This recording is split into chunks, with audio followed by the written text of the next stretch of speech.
А так собирается пионерский прощальный костер.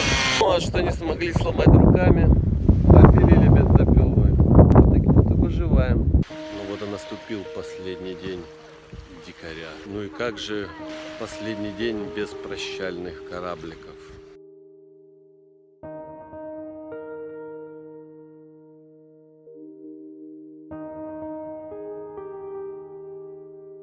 Праздничный ужин с видом на уходящие корабли. Ну как же прощальный вечер без прощального костра? Отходим все. Да почему она подходит? Потому что вы не поджигаете. Давайте, затягивайте прощальную песню.